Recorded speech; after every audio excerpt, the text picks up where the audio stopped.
Hello friends, आज मैं एक बहुत अहम बात आपके सामने रखना चाहूँगी। बहुत सारे फ़ोन कॉल्स आते हैं, बहुत लोग पूछते हैं ये सवाल। वो पूछते हैं कि यदि हमारी करनी का फल हमें वापस आना ही होता है तो फिर हम ईश्वर को याद क्यों करते हैं? ईश्वर को याद करने की ज़रूरत क्यों होती है जब हमें अपनी करनी का फल भोगना ही है? तो इसका ऐसा होता भी है। बहुत से लोग बहुत अच्छे काम करते हैं लेकिन फिर भी उनके साथ बुरा होता है और यही सोचते हैं कि हाँ, जैसा किया है वो तो हमें भुगतना ही पड़ेगा। और बहुत से लोग उसी बात को लेकर परेशान हो जाते हैं, डिप्रेस्ड हो जाते हैं। तो इन सब बातों का जवाब मैं अभी देती हूँ आपको। ये सत्य ही है कि हमारा हर एक काम, हमारी जो हर एक क्रिया है, हम जो कुछ करते हैं वो हमारे कर्मों की प्रतिक्रिया ही होता है। यदि हमने गलतियाँ की हैं तो उनका भुगतान तो हमें करना ही पड़ेगा।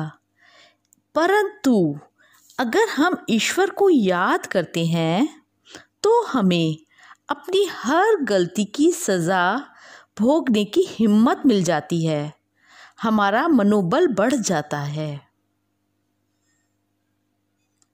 कोई दर्द जो हम भुगत रहे हैं अपने कर्मों की वजह से, वो आरी के समान माना कोई दर्द है तो वो हमें कांटे की चुभन जितना महसूस होता है अगर हम ईश्वर की आराधना में लगे हुए हैं तो।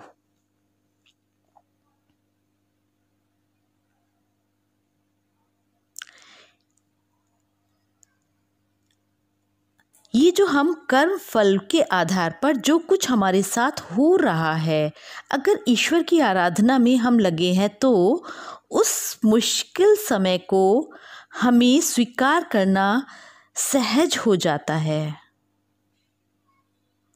और अगर हम ईश्वर की आराधना में लगे हैं तो उन सजाओं को भोगते हुए भी हम आगे के लिए पुण्य कर्म कमाने की बुद्धि और बल मिलता है।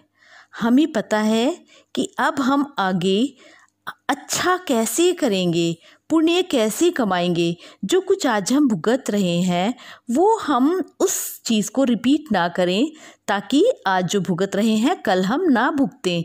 तो इन ईश्वर की आराधना करके हमको ये फ्यूचर के लिए बुद्धि मिल जाती है। जीवन क्या है और हम उसे अपने कर्म से कैसे बदल सकते हैं, इसका ज्ञान हमें ईश्वर से ही प्राप्त होता है, जिसके फल स्वरूप हम पीछे को भूलकर आगे आने वाले समय को संवारने में व्यस्त हो जाते हैं और इसी व्यस्तता में पाप की सजा का हमें आभास ही नहीं होता। हमारा मन ईश्वर की आराधना में लगे हैं अगर हम, तो हमारा मन आने वाले सुंदर समय के आगमन में उसकी खुशी में ही व्यस्त रहता है। मैं आत्मा अमर हूँ, इसलिए मेरी यात्रा केवल एक शरीर तक ही सीमित नहीं है, अपितु पहले भी थी और आगे भी होगी। इस बात का निश्चय ईश्वर के साथ जुड़ने से ही होता है और ये निश्चय जीवन को तनाव मुक्त करने के लिए बहुत ज़रूरी है। इसलिए ईश्वर की आराधना करना,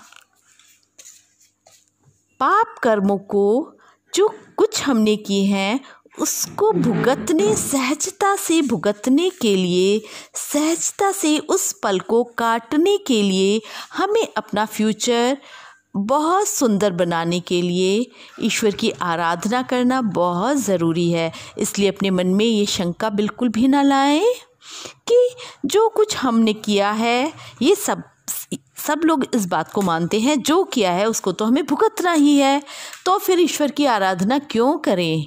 तो इन सब बातों पर ही अभी मैंने चर्चा की है।